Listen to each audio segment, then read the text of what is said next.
Hey guys, so today we're looking at general characteristics of all of the colonies. So the three colonial regions, middle, southern, and northern, sometimes called New England colonies, we're all smushing them together and generalizing things about living in the British colonies in the 1700s. So what's interesting about the British colonial America in the 1700s is a huge population growth, which is a common feature among all the regions. Essentially we'll end up having more people in the colonies than in England, which is crazy that the mother country has less. We can kind of ascribe this to a better diet, more breathing room, more land, and thus a longer lifespan, so you have more babies, and soon we'll get a massive population growth. For example, in 1700, the beginning of the century, there were less than 30,000 people, but by the Revolution in 1775, there's going to be 2.5 million people estimated, and about 20% of those are Black or African slaves. And so we see this high fertility rate. We see the ratio of people that are European born in the colonies to people that are colony born in the colonies. We're going to see that drop. So there's a lot more people born in the colonies than immigrating from other places. The largest colonies are going to be Virginia, Massachusetts, Pennsylvania, North Carolina, and Maryland. And they do have the largest population. Now keep in mind that Virginia and Maryland will have a large population due to the slave trade as well. However, only 10% of colonists live in big cities. It's still mostly rural. It's not like our New England today or our big cities of the South today. In fact, there were only 4 major cities at this time period: Philadelphia, Pennsylvania, New York City, New York, Boston, Massachusetts, and Charleston, South Carolina. If you remember from previous lectures, Charleston, South Carolina will be a major city because it's a trading hub, and not just for goods, but also for slaves. So the idea that America is a melting pot starts right here, right now, in this point in history. It's probably the most mixed population in perhaps all the world at this time period, but still predominantly English or British. The South is going to hold the majority of slaves, so 90% of slaves in the New World will live in the southern colonies. That's Virginia, Maryland, the Carolinas, and Georgia. And New England is going to be the less of the ethnically mixed regions, and that's because they're mostly English Puritans living in New England. Remember, very harsh religion, and kind of those that didn't ascribe to that religion left and went to the middle or southern colonies. And the middle colonies is literally a mix, just like always. They're going to be the most ethnically mixed because there was lots of land in the middle colonies still up for grabs. So people came to the New World, oh, there's land in the middle colonies, let's go there. So looking at 1790, that's a little bit after the Revolution, but let's look at the breakdown. Now, these are estimated numbers based on primary source documents that historians have put together. They didn't have a government census like we have nowadays. So again, estimated numbers.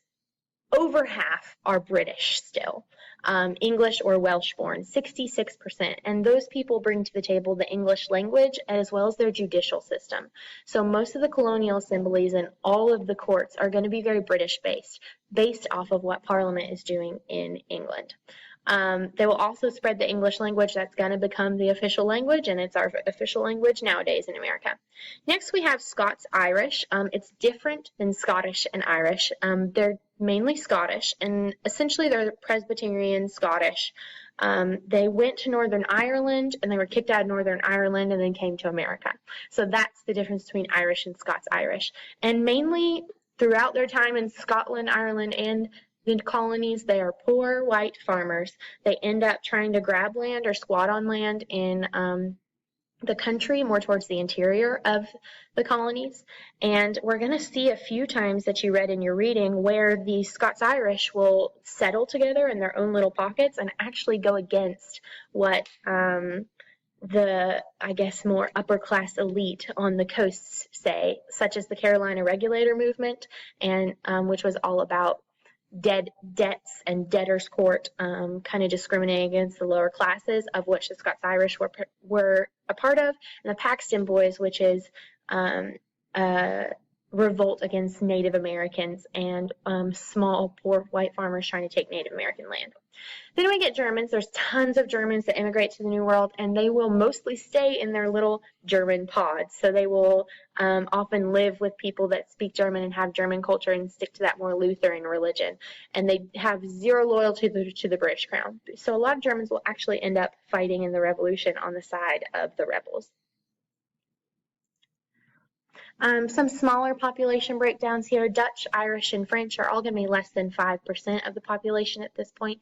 Lots of immigration. The French will mostly stick to their own colonies in the New World until after the French and Indian War, and those colonies are in Canada, parts of the Great Lakes and Ohio River Valley, as well as heading down the Mississippi to Louisiana.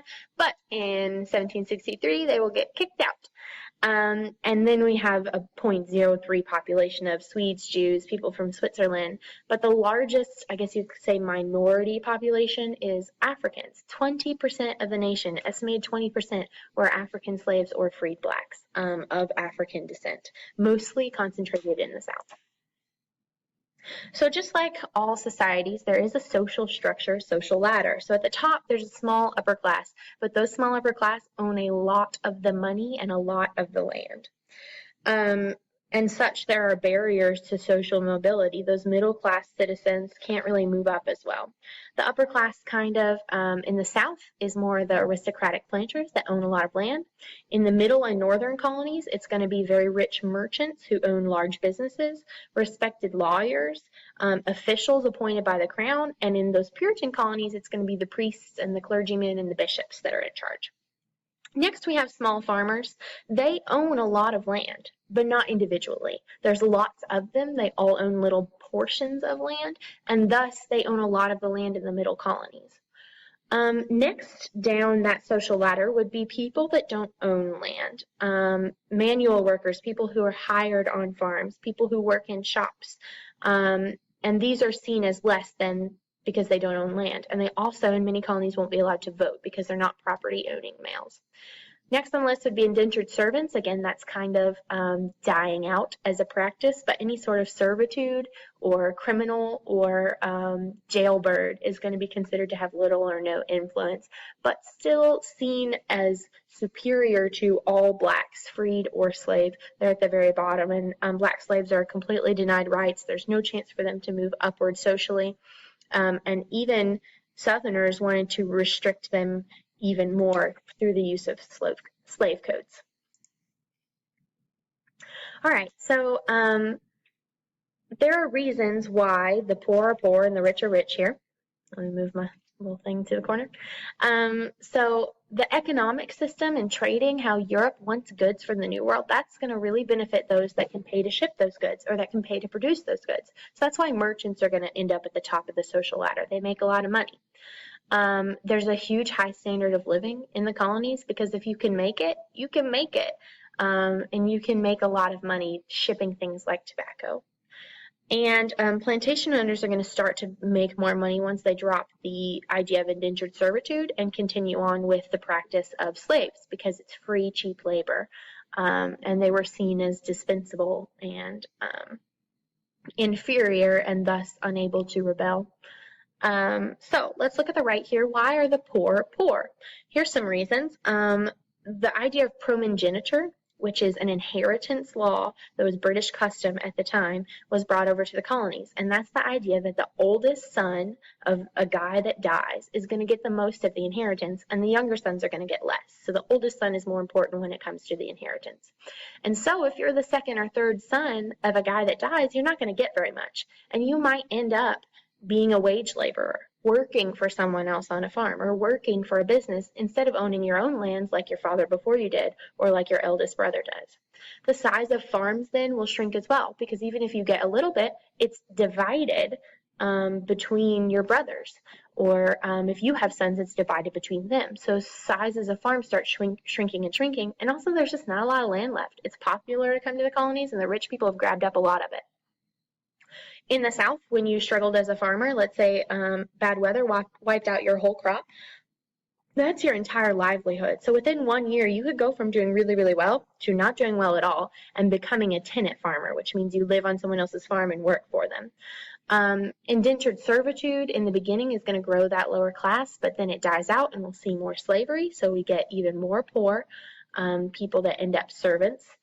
We also see a small population, about 50,000 of convicts, of poor people, of jailbirds or criminals that are forced to come to the colonies from England, essentially kicked out of Europe. So they will end up poor as well. And of course, why the poor are poor when it comes to slaves is they're denied all rights. There are slave codes that say that they can't move places, they can't own things, they can't work for money, that keep them on the bottom of the social ladder.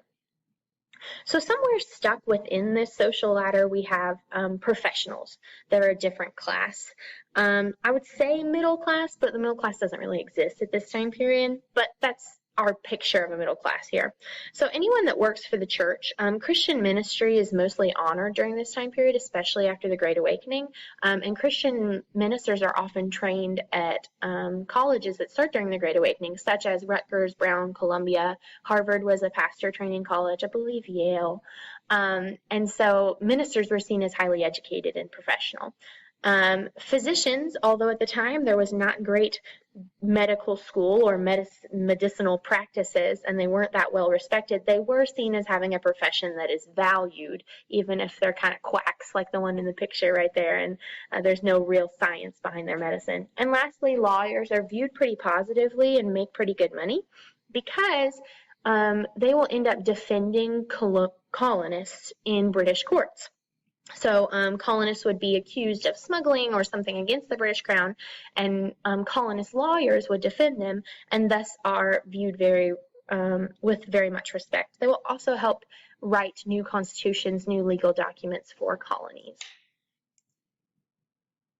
All right, so I drew this in class, and I think I have a picture of it on the next slide, so I'll let you write this stuff down, and then I'll go on. So the navigation laws are essentially Great Britain's first shot at mercantilism, trying to control the colonies' trade. Well, the colonies don't like it, and thus they design a system, and it wasn't like they all sat down and designed a system, but it just kind of worked out a way for them to get around it, and here's the way for them to get around it. And if you were to draw it out, I'll show you a picture on the next slide, it would look like a triangle. That's why it's called triangle trade. So from New England, that's NE on here, timber, fish, cotton, and light textiles, weaving, and manufacturing will be sent to French Caribbean. Then we would trade that for molasses. The molasses would come back to New England, and the colonists in New England would make it into rum. They would take the rum, then ship it to the West Indies, which is further below the French Caribbean, and those traders in the West Indies would take them to West Africa. In West Africa, they would be traded for slaves, and the slaves would be brought to the New World. This is a way to try and get around Europe's involvement. So we see Europe over here being involved much less in this triangle trade than the crown of England would like a lot more. So again, we have timber coming down here. We get molasses back. We make it into rum and send it back. All of a sudden, it makes it over here. It's traded for slaves, and those slaves will make it to the New World through the Middle Passage eventually. Sometimes slaves were traded here first and then taken to Charleston. Another big slave port is Newport, Rhode Island, which is about right here. Within the colonies, even though it was very restricted, there was some light manufacturing, and not like factories like we have today. More things like taking what resources we have and making things that you kind of need to survive, like shoes, clothes. We'll see a lot of baking. Iron working and silversmithing will make you a lot of money in the colonies. Rope making, shipbuilding, sail making, weaving sails, anything to do with shipping or ships. Coppering, and also carpentry and furniture making are going to be the light, small industries that go on, not like a huge factory like we have today. As far as textiles and cloths go, it's really expensive to buy things from Great Britain, so women would often weave and make clothes at home and maybe sell them for a tiny little bit of profit. There's going to be some small stores and businesses in small villages in the 4 big towns we talked about, and those stores are going to focus on things that you need in order to trade, like clothing, like furs. We're going to see rum and the pop-up of bars and saloons. Furniture, you can buy furniture, as well as things to keep your ship and shipping updated and up to speed, up to code, like naval stores, compasses, ropes, sails, things that you would need to sail a ship. All right, so continuing with commerce and trade in the colonies, essentially once the colonies get themselves up and running in the mid to late 1600s, we're going to see that population growth, increased demand for goods. And we're going to see increased demand from colonists for British goods and from the British for American goods, because many of the things that we talked about in the Columbian Exchange just can't be produced in Europe or just can't be produced in the New World. And so they have to have some sort of trade system. But the English crown is going to start getting upset that the colonists are trading with other people in the New World, such as the French and the Dutch. So one issue here is the colonists are heavily exporting to France and to the French West Indies and bringing in cash and then buying British goods. Well, doesn't that sound good enough? Not for the British Crown. So they enact the Molasses Act in 1733. And this is essentially them trying to stop trade with the French West Indies. And remember from our triangle trade in the last video, that is the rum molasses that can be made into rum and then sold back for slaves. Essentially, this is the first mercantilist act against the colonies, along with, not the first, but along with the Navigation Acts. This one's just like outright, but they ignore it and just keep smuggling and doing what they want. As far as inland transportation, it's very difficult in the New World, in the colonies, because they just don't have the developed roads that we have nowadays. So waterways are going to be their main form of transportation. And thus, our major cities, like New York City, are going to be positioned near rivers, waterways, coastal towns, okay? We're also going to see rum play a very important part in the American Revolution, along with other alcoholic drinks, because taverns are going to be seen as gathering places where you can discuss politics without being outright rude by discussing it in church, without being suspicious by meeting at someone's houses. So a lot of the American Revolution will be planned in a bar. Interesting. And we're also going to see, transportation-wise, a small postal system emerge by the mid-1700s, like 1750-ish, just in those big major cities. So moving on to religion, we're going to come across something called the Great Awakening. The Great Awakening is a religious revival in the colonies that sparks dissent in different religious groups. But essentially, before the Great Awakening, in the North, only about 1 in 7 people were church members. Now, that doesn't sound right considering we have huge Puritan colonies, but think about those that are squatting in the back country. They're not part of a Puritan colony or part of that church. Toleration is going to come to the New World, come to the colonies, largely in part due to non-church members wanting to live in harmony with church members. But we will see some issues here. So what are the rights of those that dissent to the church, if the church is the actual government of the colony? We're also going to see the issue of religious style crop up during the Great Awakening. Should it be more emotional? Should it be more theological? And eventually, the idea of religion being separate from government will spark in the colonies as well. That's not something that we've seen in Europe, mostly up to this point. So a few denominations here. The Anglican Church, we know, is started, or the Church of England, it was started by King Henry VIII in the 1500s because he wanted to divorce his Spanish Catholic wife, Catherine of Aragon. So he started the Protestant Church, the Anglican Church, and from there it grows. Now, in the Anglican Church at this time, the king is the head of religion, and if you live in England, he's also the head of the state. So we have essentially not a theocracy, but a state-sponsored religion in the colonies and in England. And thus, the taxes that colonists would pay in parts of Virginia, Maryland, the Carolinas, Georgia, and a little bit of New York will go to the Anglican Church, whether or not you're a church member. But the issue of this is it's set up still a lot like Catholicism, where they have bishops that ordain ministers, and those bishops would then answer to archbishops, who would answer to, in the Catholic Church, the Pope, in the Anglican Church, the King. But in the colonies, there aren't that many bishops. Not many of them immigrate, and not many are ordained because there's not as many religious schools or places of higher learning there. So we're going to see less Anglican Church pastors or priests ordained, and thus less Anglican Church in the New World. But one thing that will stick around from the Anglican Church in the colonies is the College of William and Mary in Virginia. It was created to train ministers in 1693. So one of our, I guess you could consider it Ivy League and older schools, started to train ministers. All right, next we have the Congregational Church, and they're a shoot-off of the Puritan Church based off of dissenters in New England. That's what the NE stands for. And initially, all citizens, regardless of their faith, had to support the church through taxes, but we're going to see some dissent to that, and eventually non-members, as well as other people that are part of other denominations will not have to pay those taxes, will be exempt from them. And the idea of Congregationalists is, we call them Congregationalists because they believe that Christ exists in each individual church in the congregation. You have a connection to Christ when you go to church and you are part of a congregation. That is different from a Presbyterian church. Presbyterian churches shoot off from Congregationalists. They're close to it. They believe a lot of the same things, except they cling more to those Calvinist predestination, the elect principles. But here's the difference. Congregationalists, remember, if you're in the congregation, you're connected to God, whereas Presbyterian churches see the body of Presbyterian members as one whole unified body, and that is how you connect to church. There was no individualism in their church, essentially. But Presbyterianism is, it develops later in the colonies, so no colony will make that their official religion. They're already too well developed. All right, smaller numbers of Quakers and Jews, although Quakers will be largely predominant in Pennsylvania, Rhode Island, New Jersey, and Delaware.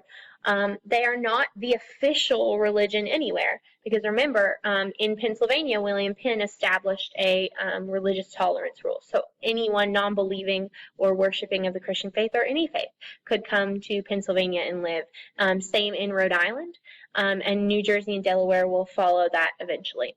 So one thing that's interesting about the Quakers, remember, they believe in an inner light that connects you to God, and they don't want the rituals of clergymen and the church and things like that. And they're very pacifist. Their taxes go to a state that is separate from the government, but they do not believe in a military. So Pennsylvania had no militia or anything like that. And because they're pacifists, they have much better relations with natives, and they are anti-slavery. Here's the problem. In New England, that's what that NE is, the largest slave trade port was in Providence, Rhode Island, which is knocking on the door of the Quakers, and they did not agree with that. And actually, they're kind of going to be the first, what we would call abolitionists, wanting to abolish slavery. Next, we have Jews. The first Jews arrived in the mid-1700s, and they located everywhere, mostly in the middle and some southern colonies like New York, Pennsylvania, Maryland, South Carolina, Rhode Island, places where they could find freedom of religion and tolerance for their religion that doesn't recognize Christ as divine. And we're kind of learning about Jews right now. Only about 1,500 of them came to the colonies in the 1700s, but we learn about it because we're going to see throughout history a lot of migration of Jews to the colonies to America for religious freedom. All right, so getting into the First Great Awakening here. The First Great Awakening, oh my gosh, where'd I go? One second. Sorry guys, my little picture disappeared, and I guess it's not coming back. So we're just going to deal with it. So the First Great Awakening here is the first mass social movement in American history. It's going to start in the middle colonies and then spread throughout New England and the southern colonies. But here's the issue behind it. It's about religious style, the style that churches use to attract and keep members, as well as what they think about salvation. So essentially, what should personal faith look like? How does connection to God happen? What about church practices? What about how we should behave in public and be a model to others if we're a church member? So we see crisis within the ministry. We see crisis between the clergy and the regular people. How do we as a church act? The Great Awakening is kind of going to be a reaction to, I kind of want to say, the stuffiness of what people perceived religion to be. Very intellectual and theological, and increasingly supported by liberal ministers and doctrines of these established churches, whereas the Great Awakening will bring more emotionalism and those sort of things to churches. So two of the preachers that are credited with starting the Great Awakening are Jonathan Edwards and George Whitefield, and this is a picture of George Whitefield here off on the right. So essentially, this is like 1734-ish. Jonathan Edwards is preaching. He's an influential theology man, theologist and writer and thinker, and he doesn't like the idea of salvation through good works and decides that God's grace is dependent on you confessing your sins, and your salvation is dependent on God giving you his grace. And his sermons are going to be like fire and brimstone. You're going to hell if you don't believe this, eternal damnation. And even though that sounds very frightening and emotional to us, he actually had more intellectual sermons than George Whitefield, who was all about emotion. George Whitefield made about 7 trips to America. He was from England, and he traveled extensively throughout America, and he preached on the Bible and said that the Bible shows the way to salvation, and he will actually end up creating the Methodist Church in Georgia and South Carolina.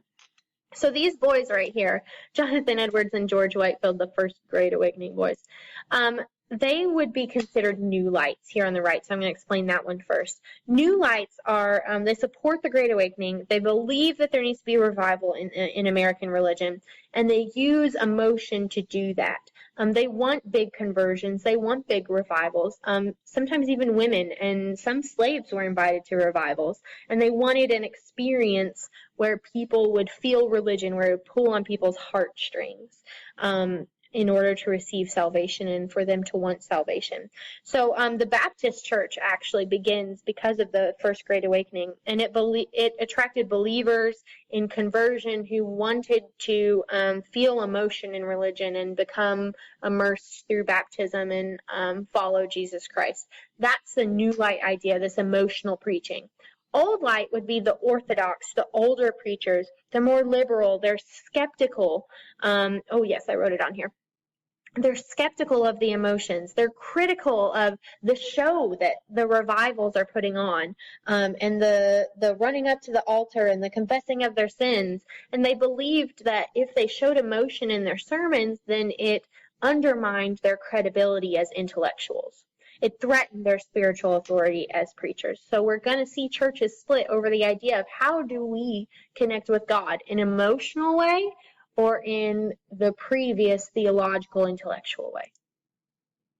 So here are the results from the First Great Awakening. It creates division in denominations. We're going to see a bunch of churches shoot off, like Baptists, like Methodists, from previous churches, and religion change because new Christian denominations are coming about. That also increases the competitiveness of American churches, if you think about it. It does bring back religion to those who had previously lost touch with it. But some people, like Old Lights, would argue that it undermined the clergy's authority and it made them less important, because why do you need a preacher? Why do you need bishops and archbishops and people in charge of you in the church if you can connect to God personally, which was the message of the Great Awakening, that your emotions can lead you to connecting to God through salvation. One good thing that came of it is a new wave of missionary work among slaves and natives. And some colleges that are well known, Ivy League schools that all started in the beginning training preachers. Dartmouth, Brown, Rutgers, Princeton, Harvard, Columbia, all of those were theology colleges to begin with. And some historians would argue that there's a tone of anti-intellectualism in America. That we just don't care about education and intellectual thought as much.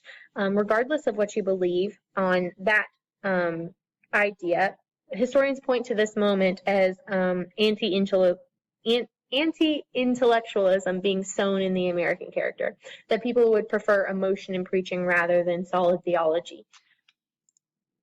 Here's another picture of George Whitefield. All right, we'll save this one for the next video. Check back for part 3.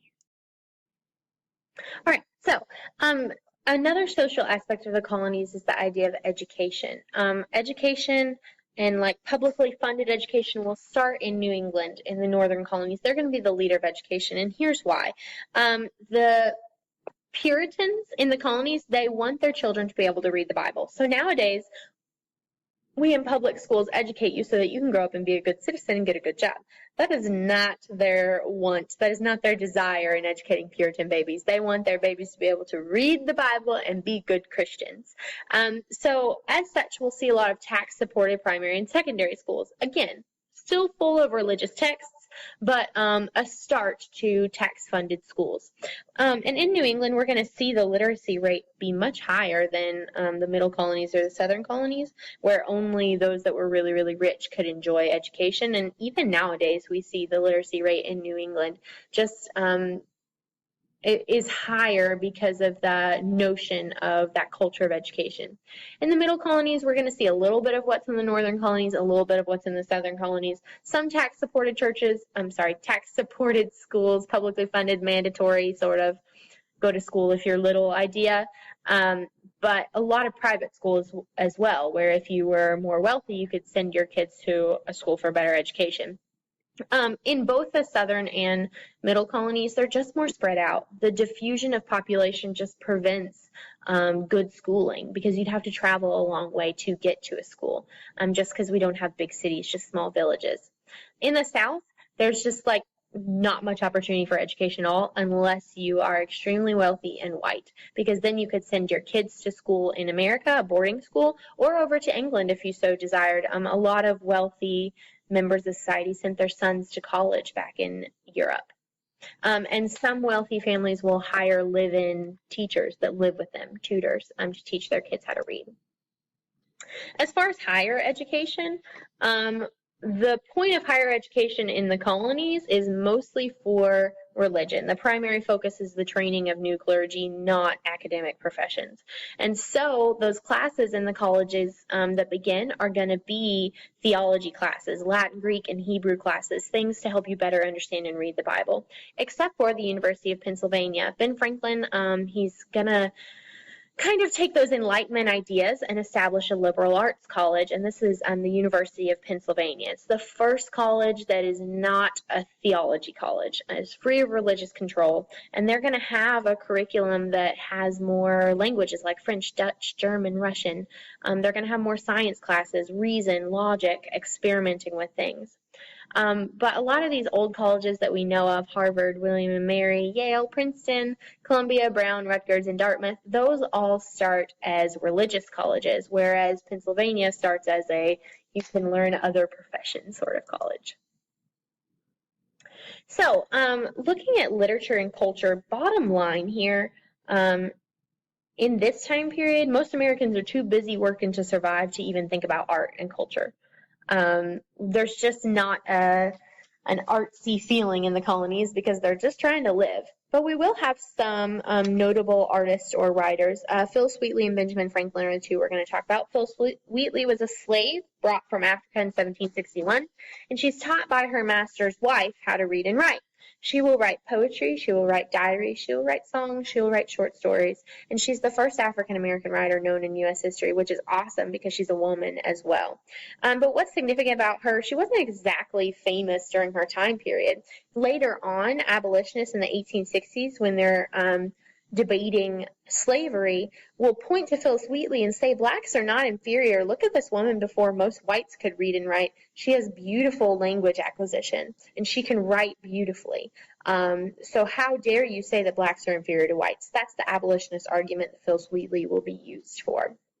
Ben Franklin, most notable for being one of our founding fathers, he writes Poor Richard's Almanac, and it takes him quite a long time to write, but it's essentially a bunch of writings compiled into a book of many thinkers of the day, including himself, and they're talking about things that it takes to survive in the colonies. You have to be thrifty, industrial, you have to be moral and upright, the idea of religion in the colonies, as well as just common sense to make it to survive in this atmosphere.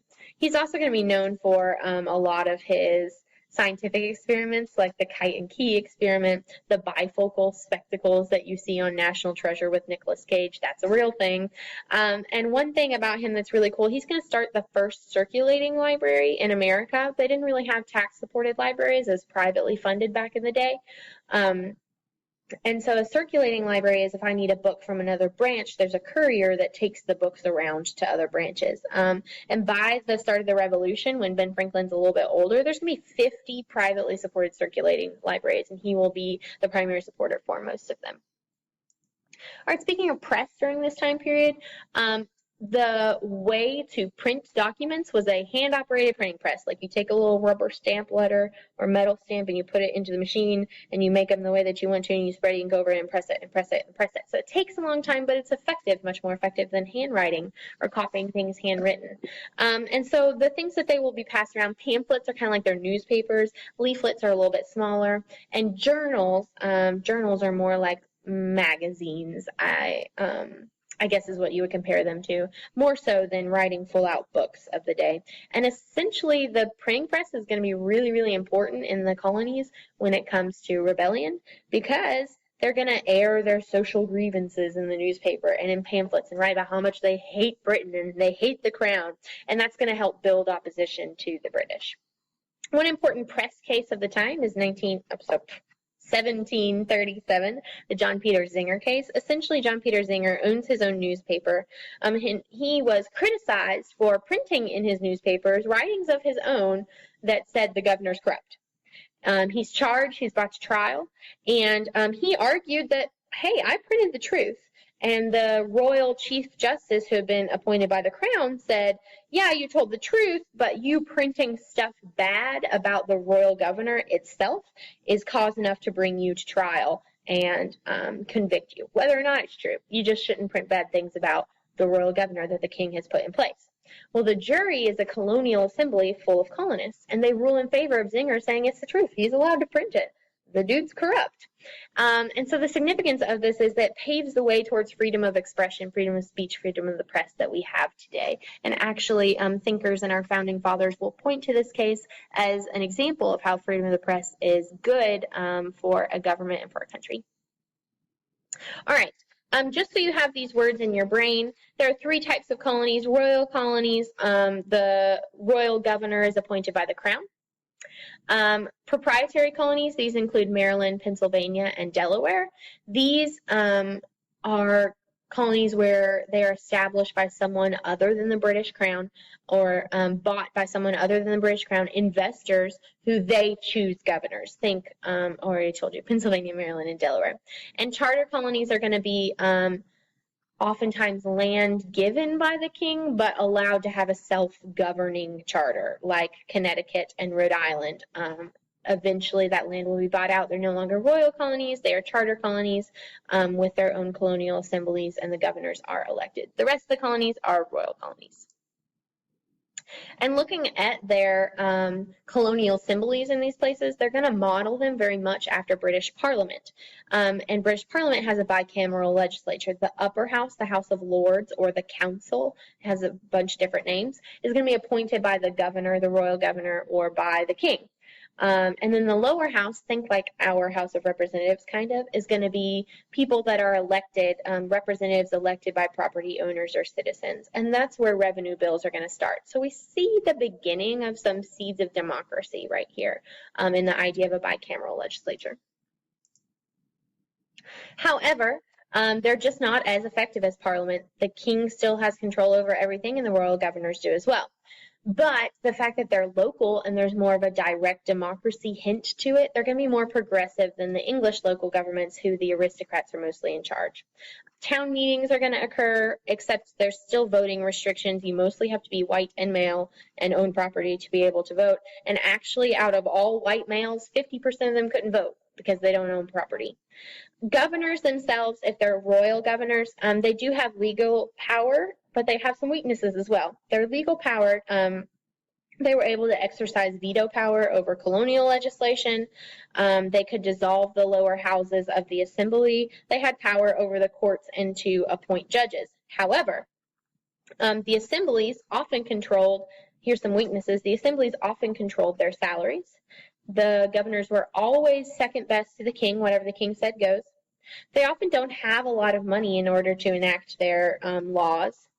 And they were outnumbered by the assembly. There's just more regular people than there are aristocrats at this point. So within a lot of things we've talked about today, we see the ideas of American democracy forming. Religious tolerance, like in Rhode Island and Pennsylvania. The idea of education, even if at first it's for a religious thing like reading the Bible, we do see a culture of education beginning. The idea of freedom of speech in the press from the John Peter Zenger case. The idea of assembly from all the rebellions we've talked about. Leisler's Rebellion, Paxton Boys, Carolina Regulators, I almost said Shays Rebellion, Bacon's Rebellion, so the freedom of assembly, and also the idea of representative government, electing your representatives to represent their constituents. All right, the ideas of the Enlightenment here. Essentially life, liberty, and property, which Jefferson will call life, liberty, and the pursuit of happiness. Freedom of religion, speech, and press. Equal treatment under the law.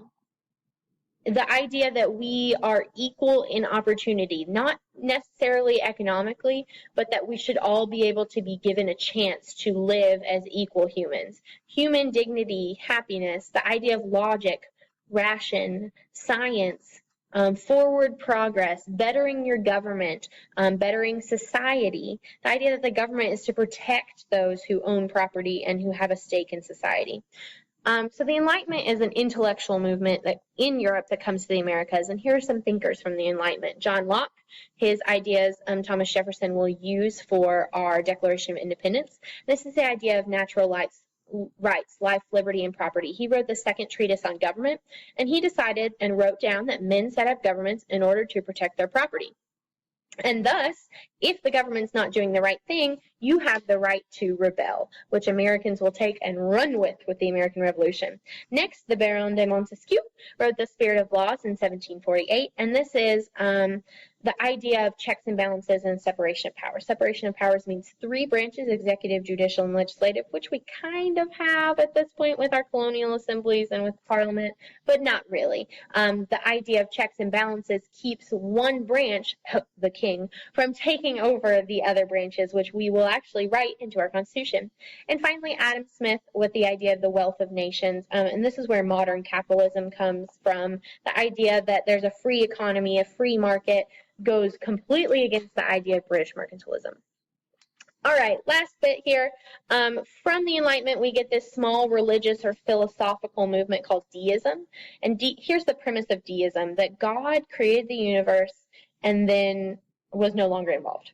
And the universe runs like a watch or a clock. Like he created it and it runs without it. And there's no reason to seek for personal salvation or a connection to God because he just created it and stepped back. This rejects the idea of traditional Christianity that Christ died to save people's sins and came to earth and he's involved and you can have a relationship with him. And this religion will actually influence a lot of our founding fathers, Jefferson, Washington, Franklin, Madison, and as such is popular with intellectuals. And this is happening at the same time as the Great Awakening. But the majority of colonists are the lower classes without as much education, so they don't have the ability to read those Enlightenment writings coming from Europe, and thus the lower classes will align themselves more with the Christian church in the Great Awakening, and the upper classes, the more intellectual lawyers, professionals, will often read these Enlightenment readings and not abandon religion, but look at it from what they think is a logical standpoint. All right, so that's a pretty short order idea, pretty quick flash at what it looked like to live in the colonies during the 18th century, the 1700s. So check back here for more videos later. Thank you guys very much.